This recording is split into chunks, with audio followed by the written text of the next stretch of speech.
In this video, I'm going to show you some slight modifications that you can make if you're sleeping on the floor and still have pain in your piriformis.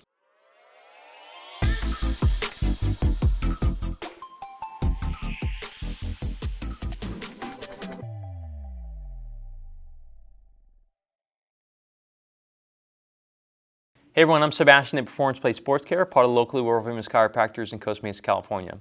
This is part of our series on sleeping with piriformis problems. We have many other videos on sleeping with piriformis tension or pain or syndrome. Now, just like the other videos, I'm going to give a reference point of what we're dealing with mainly. We're talking about tightness or pain into this area. It may come on with activity, it may come on, or it might be around all the time. It may increase with sitting, may increase with walking. It just depends, everyone's a little different. What we're not talking about is top of the hamstring. We're not talking about top of the glute, right around this area. We're not talking about the SI joint. We're not talking about the low back. We're not talking about pain or tightness or tension down the leg. We're not talking about problems into the calf. Now, keep in mind that you may have aspects of these other problems too. Most people are not a clear cut, I have piriformis tension right there. But some are, and that's what this video is intended for. If you have all those other slight variations, we can still work with you one-on-one, but the general variations like this, like we have on YouTube, may not be the best way to solve it because you have slight wrinkles on your problem, which are still solvable, but require a little bit more complicated interventions. Now, sleeping on your back on the ground, I think is a good starting point for a lot of people dealing with piriformis issues. Here's things that we may end up using, so you can go ahead and pause the video and grab those too. The reason why I would possibly have someone start going on the ground when they're having piriformis tension is usually when they're under the age of 50. And I'm not going to say that based upon like always age, but generally speaking, people who are a little younger fare a little bit better on the ground. While if you're a little bit older, then you actually may fare a little better with actually a very soft mattress. But that's not a hard, fast rule. Okay, the first thing we're going to try, at least being on the ground, is to find what we call just a default starting position to see what's going on. Most people, we have them lay on the ground and just wait for 2 minutes.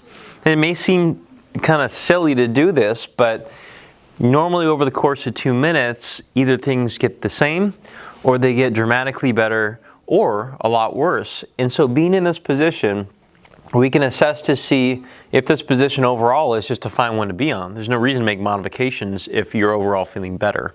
Okay, so you wait for 2 minutes, is it dramatically improved, and so on. If it's not, you may have to make those modifications, and that's why we have the pillow and the towel. And so this is the first change of position that works well for a lot of people, is the slight prop up of the thigh. Okay, it just goes on the outer part of the thigh. This is on the symptomatic side. For some people, this height or lowness is too much, and so something like an extra prop up works really well. This usually doesn't have to stand all night. It just has to be enough to get you to sleep, and then sometimes people kick out of it, and that's okay. It just buys a little bit of time. So this is the first default position. Here's a modification. Other modifications are moving the knee higher, or moving the knee lower, or moving the foot out, or moving the foot in. And those are the basic variations to the sideline or to the face-up propped position. Now, other things that may be variables in it is pelvic position. And so if you take a look at my lower back here, it's kind of pushed up a little bit. And so things that we could do, if this part didn't work, is we can just simply change the pelvic position by giving a little bit of a support. This is too big, by the way. It should be about half the width. And so it should mainly just cradle my low back and allow it to just kind of kick up, like your belly just kind of kicks up. For some people, this automatically helps out their piriformis tension. In that case, forget that other part, just do this one. But if this doesn't work, you may have to actually do a little bit of the opposite, and we want to encourage a little bit more of a posterior pelvic tilt. That can be accomplished by changing the area of this towel. You move the towel underneath the tailbone I don't mean sacrum, I mean tailbone, so the tip of the hip or the tip of the pelvis to where it feels like it's just letting your back sag against the floor. Sometimes over the course of a couple minutes, this makes people feel dramatically better as well. Sometimes you have to combine this part with this part, and that's okay too. Okay? But the real value of trying to sleep on the floor first, or at least lay on the floor, is that you get an idea of if your bed is appropriate for the current situation that you have. The floor is really hard. Rather than buying a $10,000 bed, it's easier just to go on the floor and then maybe put a pillow topper on the floor to make it a little bit softer and just see if that works. If all of a sudden, like it's like a miracle, like you sleep so much better on the floor, you go back into the bed, and all of a sudden all your problems return, there's a chance that the bed is just a little bit too soft for you. Okay. Now, I'm not saying the end all be all is get a bed, but it certainly does help a bit with sleep, which helps out with feeling refreshed and at least being able to manage your problem throughout the day. Okay. Usually the next step, other than just reducing pain and getting some of your sleep back, is making it so this thing doesn't come back. Most of the time we tell people things do return. I think a lot of people that I've met who have had this problem, it returns over the course of years or months or sometimes 10 years. However, what we tried to do is minimize the reoccurrence rate, and we try to minimize the amount of intensity when it probably does return.